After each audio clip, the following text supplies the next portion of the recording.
জিএসআরএম নিবেদিত সংবাদ সম্প্রসারণে সবাইকে স্বাগত জানাচ্ছি। আমি মুক্তাদির। অনেক দিনের বাছাই করা সংবাদ এবং এর পর্যালোচনা নিয়ে সংবাদ সম্প্রসারণে আজ অতিথি হিসাবে স্টুডিওতে আছেন দ্য ফিনান্সিয়াল পোস্টের প্রধান সম্পাদক এম এ আজিজ এবং দৈনিক সমকালের সহকারী সম্পাদক সাইফুর রহমান তপন।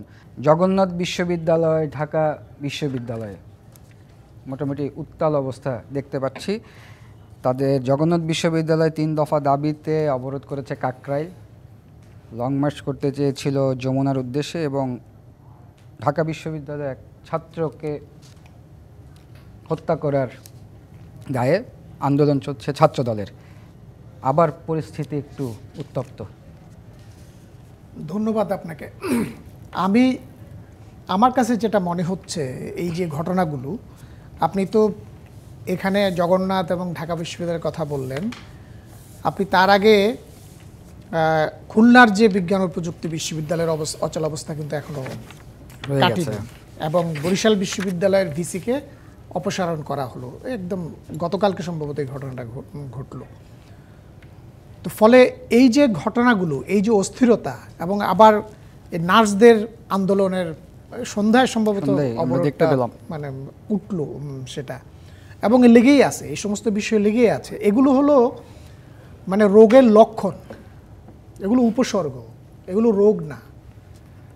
রোগটা হলো যে ধরুন এই যে গত 15 বছরের আলোচনা আমরা করি বা 16 বছরের আলোচনা আমরা করি, ধাপে ধাপে যেভাবে প্রতিষ্ঠানগুলো ধ্বংস হয়েছে এবং সবচেয়ে বড় বিষয় ছিল দেশটাকে একটা শৃঙ্খলায় আনা, আমরা যেটাকে বলি একটা গণতান্ত্রিক ধারার মধ্যে নিয়ে আসা। আপনি খেয়াল করুন 1990 সালে এরশাদের উৎখাতের পরে 91 সালে যখন একটা গণতান্ত্রিক ব্যবস্থায় আমরা ফিরে যাই, সেই সরকারটা কিন্তু সংখ্যাগরিষ্ঠ সরকার ছিল না, 150 আসন সেই সরকারটা পায়নি।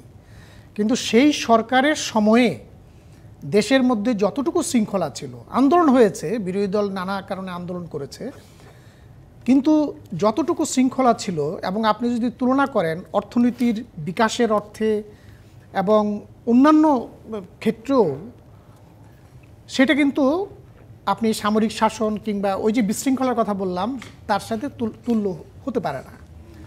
ফলে আমাদের এই যে গত সরকারের বিরুদ্ধে আন্দোলনের প্রধান লক্ষ্য ছিল দেশটাকে একটা শৃঙ্খলায় নিয়ে আসা, একটা নিয়মতান্ত্রিক ধারায় নিয়ে আসা, যেটা একমাত্র জনগণের প্রতিনিধিরা সেটা করতে পারে।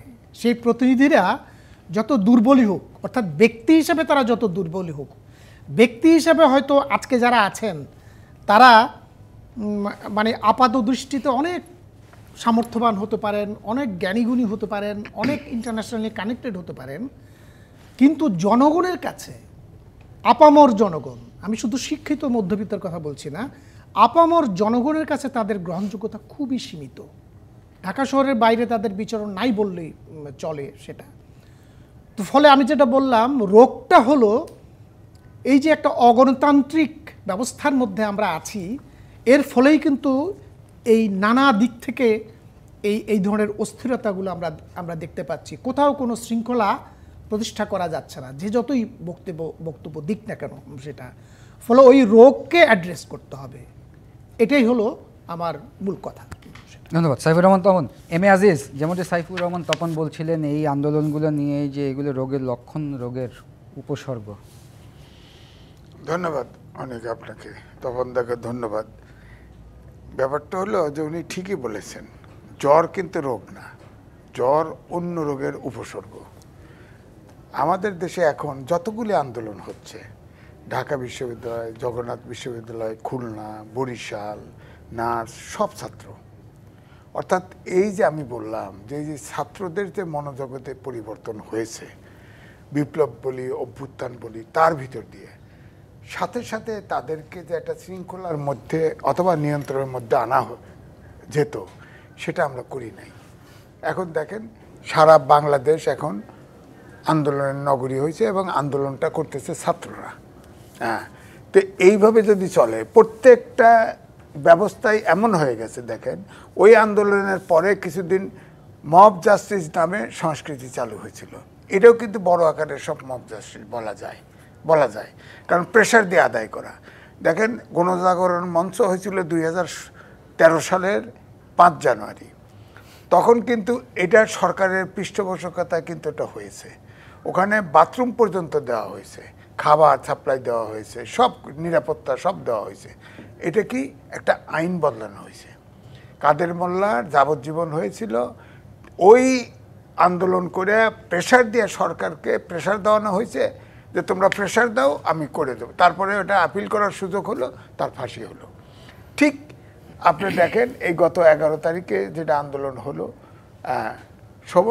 সমন্বয়ক তেমন ছিল না, অল্প ছিল। তার ভিতরে সব এর আগে নারী কমিশন করছে না। আমি যদি বলি ওটা কি দরকার ছিল? ওটা তো অনেকটা আমাদের সমাজে সেটেল ইস্যু। সব আপনার ধর্মীয় ইসলামিক ধর্মের লোকজন সব এসে 144 ভাঙলো। আবার তাদের যাতে হিট স্ট্রোক না করে শীতল পানীয় দেওয়া হলো, দিয়ে একটা প্রেশার দিছে, আপনার এক্সিকিউটিভ অর্ডারে একটা দলের নিবন্ধন বাতিল হয়ে গেল। হ্যাঁ, এখন ধরেন এটা যদি বলা হতো, ধরেন দোষ যেমন বিএনপি বলা হয় যে বিএনপি এটা বাতিল চায় নাই কার্যক্রম, কিন্তু সালাউদ্দিন সাহেব স্ট্যান্ডিং কমিটির মেম্বার, তিনি ভারত থেকে ফিরে আসার পরে এই ট্রাইব্যুনাল হওয়ার সাথে সাথে লিখিত দিয়েছিল যে এই ফ্যাসিবাদী রাজনৈতিক দলের কার্যক্রম নিষিদ্ধ করা হোক। ওটা হিয়ারিং দিয়ে আপনি করতে পারতেন। 9 মাস চলে গেছে, একটা কেসের চার্জশিট দেয় নাই। আজকেও শুনলাম শেখ হাসিনাকে ফেরত আনবে, টিউলিপকে ফেরত আনবে, অমুক সমক। এটি একটু অবাস্তব গান গাইতেছে। বলেন তো, তারেক রহমানকে তো বহুত ফেরত আনতে পুলিশে দিছে, কি ইন্টারপোলে বলছে ফেরত আনতেছি অমুক। সারা জীবন তো এটাই শুনছি। এত আনা সহজ না।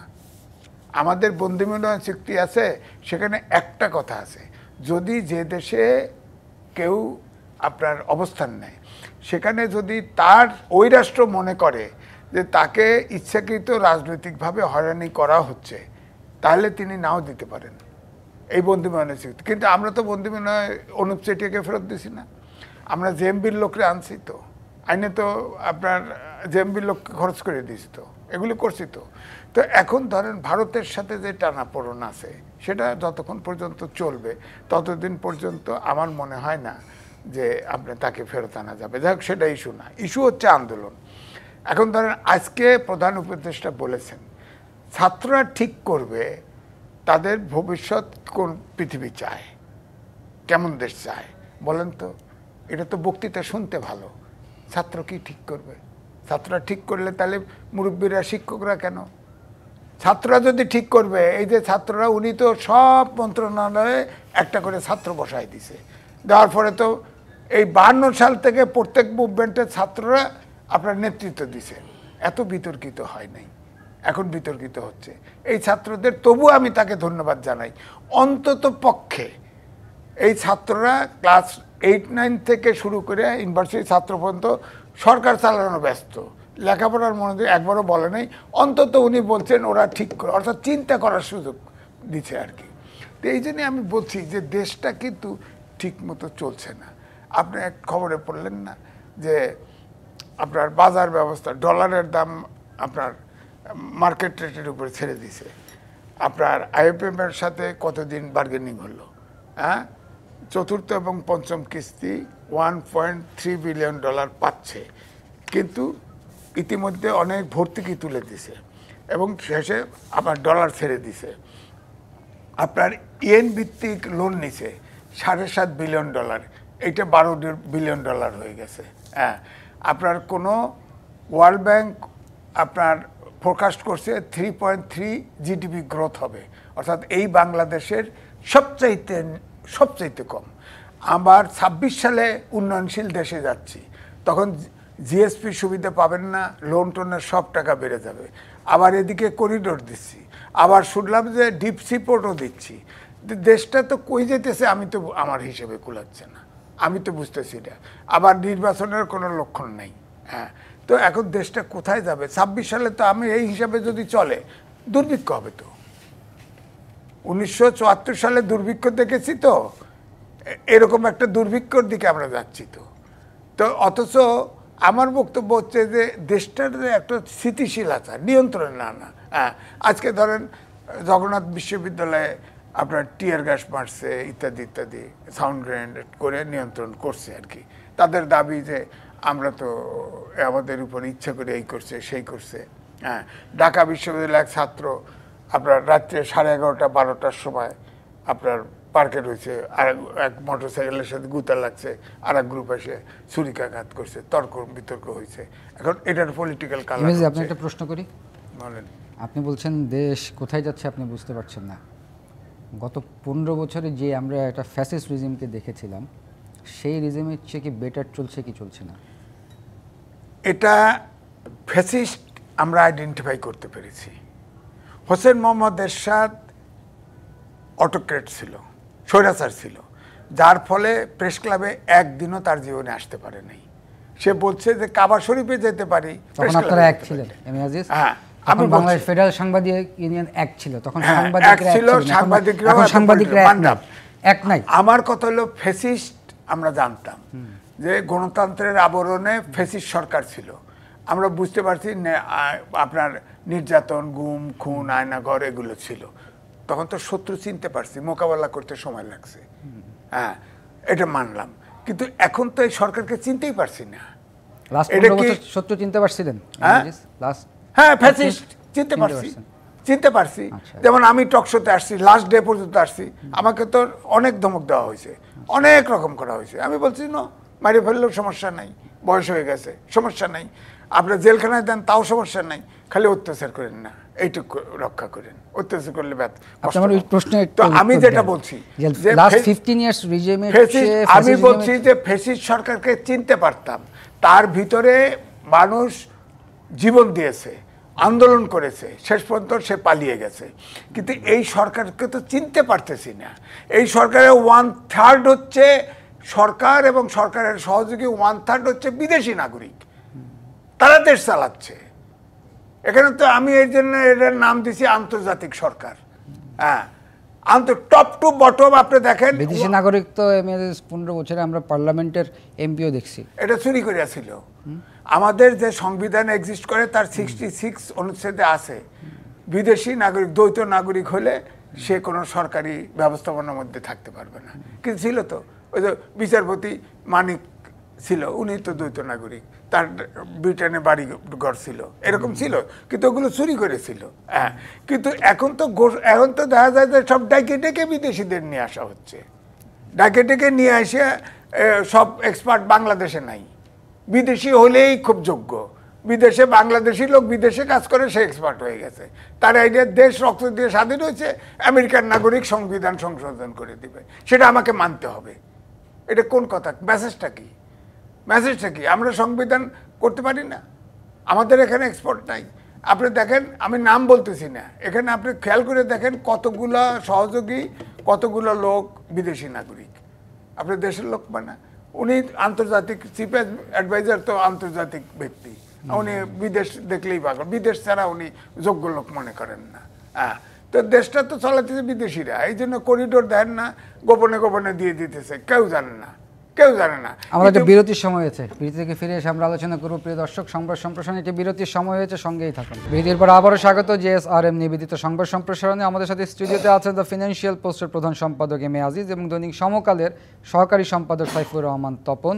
ফিরছি আলোচনায়। সাইফুর রহমান তপন, বিরতির আগে আমরা এম এ আজিজের কথা শুনছিলাম, ছাত্রদের নিয়ে উনি বলছিলেন কালকে ঢাকা ইউনিভার্সিটির ছাত্রকে বাগবিতণ্ডার মাঝখানে হত্যা করা হয় এবং এটা নিয়ে আজকে ঢাকা ইউনিভার্সিটি খুব উত্তাল, ছাত্রদল বিক্ষোভ করছে এবং উপাচার্য প্রক্টরের পদত্যাগ দাবি করেছেন।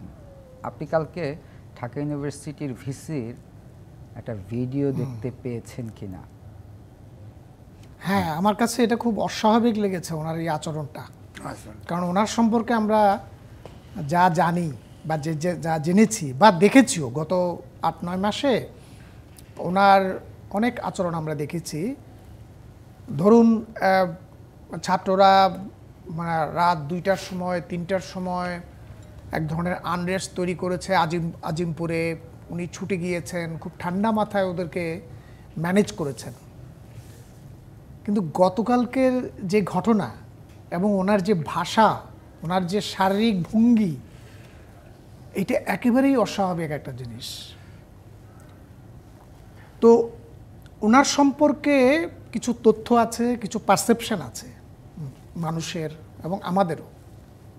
আমি এই যে খুনটা হলো, আমি ঠিক জানি না ছাত্রদল কি আশঙ্কা করছে বা বিএনপি কি আশঙ্কা করছে, কিন্তু খুনের যে ধরনটা, এই ধরনটা কিন্তু কিছু বৈশিষ্ট্য এখানে তুলে ধরে।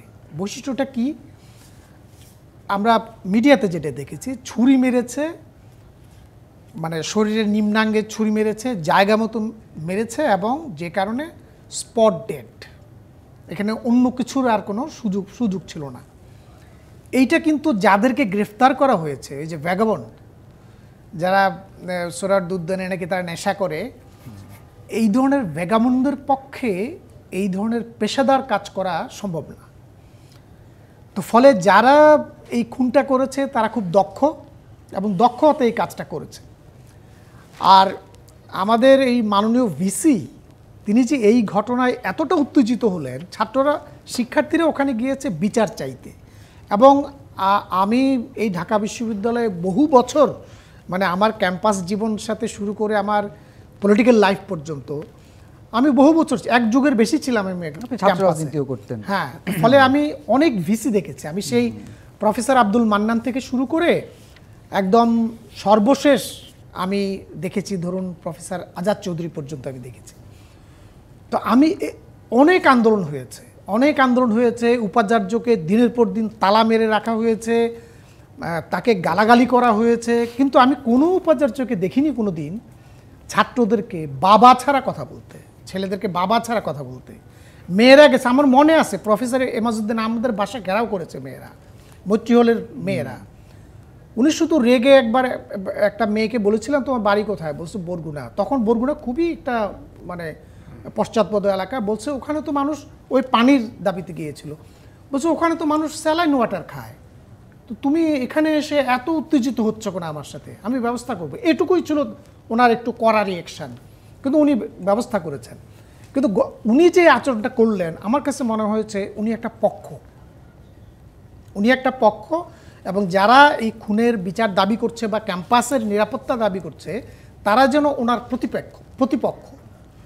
তো ফলে এইটা আমাদের জন্য দুঃখজনক না শুধু, এটা আমাদের জন্য দুর্ভাগ্যজনক। ঢাকা বিশ্ববিদ্যালয়ের মতো এলাকায় যদি এই ধরনের ঘটনা ঘটতে থাকে, এর আগে গণপিটুনিতে একজনকে হত্যা করা হয়েছে, তার কিন্তু কোনো কুলকিনারা হয়নি, এবং ঢাকা বিশ্ববিদ্যালয়ের সর্বোচ্চ ব্যক্তি যদি এই ধরনের আচরণ করেন, সামনের দিনে কিন্তু আরও অনেক কিছু ঘটতে পারে। আমি যে কারণে বলেছি যে এগুলো হলো উপসর্গ, এগুলো রোগ না, তো তখন কি দাঁড়াবে, এটা হলো একটা চিন্তার বিষয়। ধন্যবাদ সাইফুর রহমান। তখন আমরা এম এ আজিজের কাছে, এম এ আজিজ, আপনি নিশ্চয়ই ভিডিওটা দেখেছেন, এবং যেটা সাইফুর রহমান তপন বলছিলেন যে একজন ভিসি এভাবে আমরা কথা বলতে দেখিনি। আমি একটু শেষ করি। এবং সাইফুর রহমান তপন যে খুনের বর্ণনা দিলেন, যেভাবে ছুরিকাঘাতে তাকে মারা হলো, একটা সময় আমরা এরকম ছুরিকাঘাতের মৃত্যুর খবর চিটং ইউনিভার্সিটি, রাজশাহী ইউনিভার্সিটিতে শুনতাম, রক্কাটা পর্যন্ত, তাই না? বিষয়টা হচ্ছে এখন এটা যে কথাগুলি বলা হবে, বলতে চাইব, সেই কথাগুলি সত্য নাও হতে পারে। তবে এটাই বলতে পারি যে আপনার এই গণঅভ্যুত্থানের ছাত্রদের আন্দোলন ঢাকা ইউনিভার্সিটি থেকেই তো শুরু হয়েছে। সেখানে আমার ঢাকা ইউনিভার্সিটির নিরাপত্তাটা অনেক আগে থেকে জোরদার করা উচিত ছিল। আর আমরাও তো ইউনিভার্সিটির পড়েছি, ইউনিভার্সিটির ভিসিদের ব্যবহার দেখেছি। তপন ভাই যে কথাটা বললো এটা সত্য, কখনোই আমি ভিসিদেরকে কোনো রাগ করতে দেখি নাই। এই প্রথম একটা ভিসি সত্যিই তার আচরণটা, সে হয় তার সহ্য শক্তি তার এটা হারিয়ে ফেলেছে, অথবা তিনি একটা পক্ষ, এবং অনেক যদি বলা হয় তিনি হয়তো জানেন কারা মারতে পারে, তিনি ক্ষুব্ধ হয়ে উঠছেন, তিনি একটা পক্ষ, এটা মনে হয়েছে, এটাও ঠিক। তো এই যে অশান্ত, এখন যে ছাত্র দল তাদের সহকর্মী মারা গেছে, স্বাভাবিক, ছাত্ররা, আমাদের ছাত্র জীবনে তো এরকম সহকর্মী, বন্ধু, সতীর্থ যদি কিছু আহত বা নিহত হতো, আমরাও কিন্তু যেটুকু হয়তো একটা সিনিয়র আশা করে আমরা তার চাইতে ওভার অ্যাক্ট করতাম, ছাত্ররা এটা করে থাকে। কিন্তু উনাকে তো বলতে হতো যে বাবারে তুমি আমরা তদন্ত করে বের করতেছি আসামি দিস অ্যান্ড দ্যাট, হ্যাঁ। তো এখন আপনার এই কিছু আপনার পার্কের থেকে কিছু মদখোর গাঁজাখোর ধরে তো এটা বুঝাই দিলে হবে না।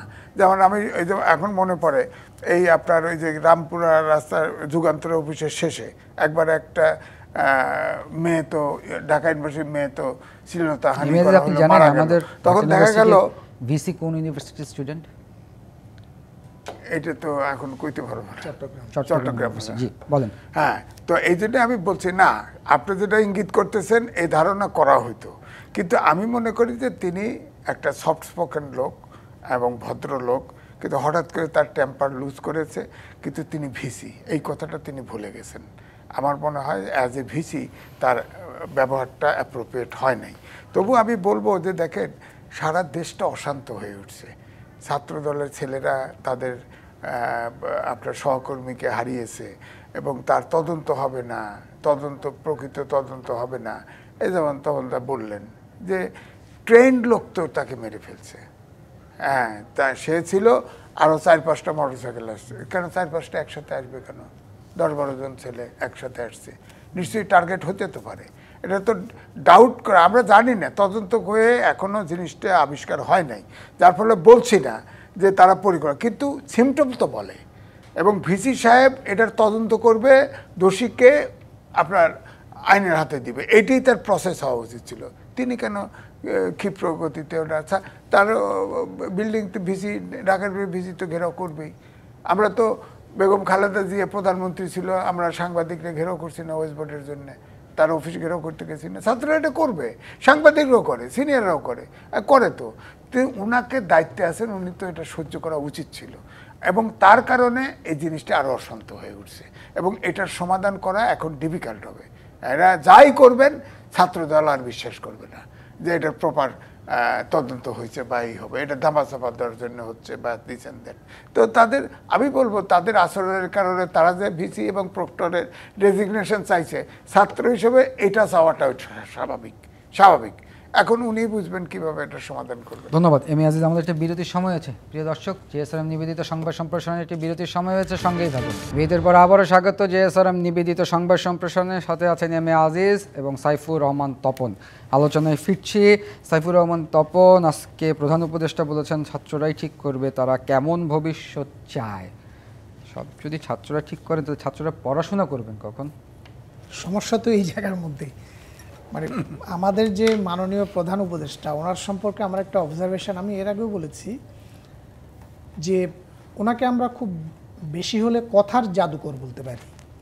কথা উনি খুব ভালো বলতে পারেন, গুছিয়ে বলেন, এবং ওনার যা কিছু অর্জন তার পশ্চাতে আছে ওনার এই কথা বলার যে দক্ষতা। তো ফলে এই জিনিসটা উনি প্রথম দিন থেকে কাজে লাগাচ্ছেন। এখানে উনি জানেন যে এটা একটা বাস্তবতা আমাদের এখানে, যে প্রতিষ্ঠিত রাজনৈতিক দল হিসেবে বিএনপি গত সরকারকে তেমন টলাতে পারেনি, এটা তো সত্য কথা।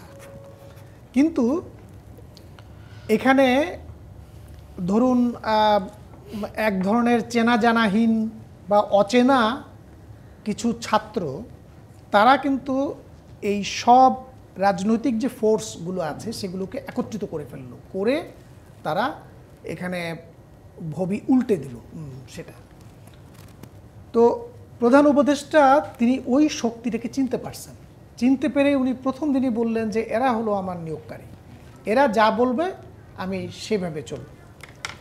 দেখেন উনি এখনো পর্যন্ত ওই লাইনেই উনি আছেন। এর মধ্যে কিন্তু অনেক কিছু হয়েছে, এর মধ্যে গোটা জাতির একটা চিন্তার বিষয় হয়ে গেছে যে ছাত্রদের আর যাই করুক তারা এখন শিক্ষার মধ্যে নাই, শিক্ষা প্রতিষ্ঠানগুলো অস্থির। শুধু তা না, ছাত্ররা ক্লাসরুমে যাচ্ছে না, ক্লাসরুমে গেলে ঠিকমতো পরীক্ষা দিচ্ছে না, এবং মাস্টারদেরকে তাদের পছন্দের প্রশ্ন করার জন্য এরকম নিউজও কিন্তু আসছে সেটা। ফলে এই ছাত্ররা কিভাবে ভবিষ্যৎ নির্ধারণ করবে, এটা খুবই, মানে এটা কথার জাদু ছাড়া আর কিছুই না আমার কাছে মনে হচ্ছে সেটা।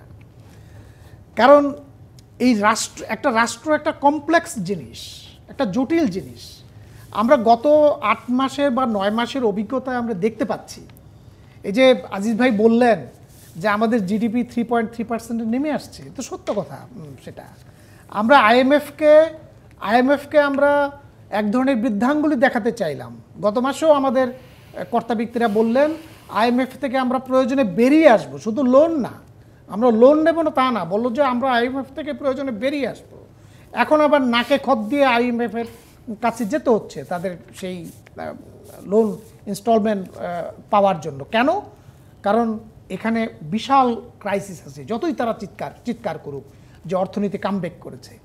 তাহলে এই জটিল যে বিষয়গুলো, এই ছাত্ররা কিভাবে মোকাবেলা করবে, কিভাবে তারা প্ল্যান করবে, এইটা কখনোই, অর্থাৎ বাস্তবসম্মত কথা তো এগুলো না সেটা। তো আমি এর আগেও এখানে একটা শোতে বলেছিলাম যে সম্ভবত কাতারে তিনি একটা বক্তব্য রেখেছিলেন, আমি বলছিলাম যে উনি যেদিন বাস্তবসম্মত কথা বলবেন সেদিন হয়তো আমরা একটু রিলিফ পেতে পারি, আর না হলে এইটা আমাদের আগামী দিনে হয়তো আরও অনেক ভোগান্তির মধ্যে আমাদেরকে থাকতে হবে। আমি শেষ করছি এই পর্যায়ে। এটা আপনি জানেন যে এই যে প্রশাসনের যে সংস্কার কমিশন, সেই উনি তো প্রত্যেকটা সংস্কার কমিশনে একজন করে ছাত্র বসিয়েছিলেন। সেই ছাত্র প্রতিনিধি কি মানে ঝামেলা পাকিয়েছিলেন সাংবাদিকদের সাথে, আপনার মনে থাকার কথা সেটা। এবং সেই কমিশনের কিন্তু এমন দুর্গতি হয়েছিল যে প্রশাসনের ক্যাডারের লোকরা সেখানে মিটিং শুরু হয়ে গেছে, নন ক্যাডারের লোকরা আরেকদিকে মিছিল মিটিং করছে, মানে একটা বিক্ষুব্ধ পরিস্থিতি তৈরি হয়েছে। মানে এই যে উনি যে বলছেন যে ছাত্ররাই মানে এই বিষয়গুলো নাকি নির্ধারণ করবে, তার ফল তো আমরা দেখতে পাচ্ছি সেটা। তো যে কারণে যে এগুলো হলো এক ধরনের বাগাড়ম্বর, মানে কথা শুনতে খুব ভালো শোনায়, তরুণ প্রজন্মকে সবাই খুব পছন্দ করে, আমরাও আমাদের সন্তানদের খুব ভালোবাসি, কিন্তু সন্তানদেরকে যদি সঠিকভাবে গড়ে তোলা না হয় তাহলে এই সন্তানের চেয়ে বড় দুঃখ আর কোনো কিছু হতে পারে না, জাতির জন্য কিন্তু বিষয়টা সত্য। ধন্যবাদ সাইফুর রহমান, তপন, এম এ আজিজ। তরুণরা দেশকে এগিয়ে নিয়ে যাবে, এটাই স্বাভাবিক। ছাত্ররা ভবিষ্যৎ ঠিক করবে, স্বাভাবিক। কিন্তু এই ভবিষ্যৎ ঠিক করার জন্য ছাত্রকে তো পড়াশোনাটা চালিয়ে যাওয়া জরুরি এবং রিসার্চটা খুব জরুরি, ফিউচারে কি হবে না হবে সেটার সাথে। কিন্তু এই যে আন্দোলনে নির্ভর হয়ে যাচ্ছে, রাজনীতিতে নির্ভর হয়ে যাচ্ছে, এখানে তো একটা এডুকেশন গ্যাপ দেখতে পাচ্ছি না। দেখেন, এটা আমি বলছি কারণ আমি ফিজিক্সের ছাত্র, আমি লেখালেখিও করেছি। অটোমেশনের যুগ, এখানে বিজ্ঞানের পেছনের লোক দরকার। আমি লিখেছি এই দেশের বুয়েট সহ কোনো শিক্ষা প্রতিষ্ঠানের কারিকুলাম আগামী চতুর্থ বিপ্লবের জন্য উপযোগী না। এখন যে ছাত্ররা যে আন্দোলন সংগ্রাম করছে ক্লাস 8 থেকে মাস্টার্স পর্যন্ত, এরা তো শিক্ষামুখীই না। এখন এরা তাদের ভবিষ্যৎ কিভাবে ঠিক করবে? আর ভবিষ্যৎ ঠিক করে কি? শোনেন, ভবিষ্যৎ ঠিক করে আপনার অগ্রজ কোন দিকে যাচ্ছে, ওখানের ভুল ভ্রান্তি নির্ণয় করেন। এখন সারা বিশ্বে 3-0 থিওরি হচ্ছে প্রফেসর ডক্টর ইউনূসের, এবং তিনি সারা পৃথিবীর সরকার প্রধান, রাষ্ট্রপ্রধানকে হিপনোটাইজ করে ফেলতে পারে। 3-0 idea is a very good idea. Idea 3-0 আইডিয়াটা তো খুব চমৎকার আইডিয়া কিনা। শোনেন, zero poverty, zero unemployment, zero carbon emission. Carbon কি আপনি তৈরি করেন? আপনি বাংলাদেশে বসে কার্বন নিরসরণ করতে পারবেন? ইন্ডাস্ট্রিয়াল করতে পারবে না, কিন্তু এই আইডিয়া থিওরিকে জেনারেট করাটা আইডিয়া দিছে। কিন্তু এই সময়ের জন্য আপনার প্রবাসের 1.5 কোটি টাকা, একমাত্র 1.5 কোটি লোক, একমাত্র আমাদের প্রবাসী আয় ছাড়া আর দেশে কি আছে বলেন? এই ছাত্রদের যে 6-7টা ব্যাচ নষ্ট করে দিলেন, আমি বলছি তো, এই 6-7টা জেনারেশন আপনার ব্যাচ নষ্ট হয়ে গেল। আপনি এইটা গ্যাপ দূর করবেন কিভাবে? উনি যে ধরেন উনি এখন বিশ্ববিখ্যাত, ওনাকে যদি ছাত্ররা ফলো করে, উনি তো গ্রামীণ ব্যাংকের 666 কোটি টাকা সুদ মওকুফ করে নিছে। উনি 25% শেয়ার সরকারের এটাকে 5% না পাইছে। গ্রামীণ ফোনের 4,000 কোটি টাকা মাফ করে নিছে। উনি গ্রামীণ ট্রাস্ট করছে, ট্রাস্টের মাধ্যমে বিদেশে বিনিয়োগ করতে পারবে। আমরা বিনিয়োগ পাই না, উনি বিদেশে বিনিয়োগ করবে। বলেন আপনি। আপনার এছাড়া ইউনুস মেডিকেল, ইউনুস বিশ্ববিদ্যালয়, এরকম আরও বহু আছে। তখন ওনাকে যদি স্মরণ করি, আমি তো বলি যে নৈতিকতাটাও শিখতে হবে ছাত্রদের। উনি তো কনভিক্টেড ছিল, উনি নৈতিকভাবে সরকার প্রধান হতে পারেন, রাষ্ট্রপ্রধান হতে পারেন। উনি এসে বসে সবগুলো কেস তার প্রত্যাহার করে নিছে। ওনাকে আমরা ফলো করব? বলেন। উনি 6 তলায় লিফট ছাড়া হাঁটে তুলছে। আমি তো সবকাল আপনি দেখেন, আমি ছোট পত্রিকায় হাতে পায়ে ধরে ধরে সিনিয়র সাংবাদিক কথা রাখছে, তার পক্ষে লিখেছি যে উনি জাতীয় সম্পদ। হ্যাঁ, ওনাকে জাতীয় সম্পদ হিসেবে আমার দেশে ব্যবহার করা হচ্ছে, তার প্রতি প্রতিহিংসা করে তাকে এরকম করা হচ্ছে। কিন্তু অনেক জায়গায় এখন তো দেখতেছি অনেক কিছু সত্য আসছিল। উনি তো সারা পৃথিবী থেকে উনি ছাত্রদেরকে বলে এন্টারপ্রেনার হও, উদ্যোক্তা হও, সবারই ব্যবসা করাবে। এখন উনি তো বাংলাদেশ পুরোটা ওনার ব্যবসা কেন্দ্র হয়েছে। এটা তো এই জন্যই বলছি, আমি তপনদার সাথে কিন্তু একমত যে এখন দেশে যতক্ষণ পর্যন্ত রাজনৈতিক স্থিতিশীলতা এবং অর্থনৈতিক কমপক্ষে দাঁড়ানোর ব্যবস্থা না হবে, এই দেশটা তো রিস্কে চলে আপনি উনি গেছে। কনভিক্টেড বলছিলেন, এখানে একটা নৈতিকতার প্রশ্নে তুলেছেন। 5ই আগস্ট ম্যাডাম জিয়াকেও তো সব কেস থেকে মুক্তি দেওয়া হয়েছিল। মুক্তি দেওয়া হয়েছে, ওটাতে উনি মুক্তি পেয়েছেন থ্রু কোর্ট। ম্যাডামকে এমএলএ না, উনি মুক্তি প্রেসিডেন্টের অ্যানাউন্সমেন্ট আমরা শুনেছি, দিয়েছেন। প্রেসিডেন্টের অ্যানাউন্সমেন্টে শুনেছি। এমএজিন আমাদের হাতে সময় নেই, আপনি খুব 30 সেকেন্ডে শেষ আমি করেন। 30 সেকেন্ডে। উনি ছাত্ররা নিয়োগ দিছে, নিয়োগ দেওয়ার পরে ওনার সব কিছু 5ই আগস্টে পার্থক্য। প্রেসিডেন্ট তার অ্যানাউন্সমেন্টে ম্যাডাম জিয়াকে সব কেস থেকে মুক্তি দিয়েছে। ধন্যবাদ। ধন্যবাদ এম এ আজিজ, ধন্যবাদ সাইফুর রহমান তপন। মুক্তিটা নিতে পারতো তো। প্রিয় দর্শক, এই ছিল জেএসআরএম।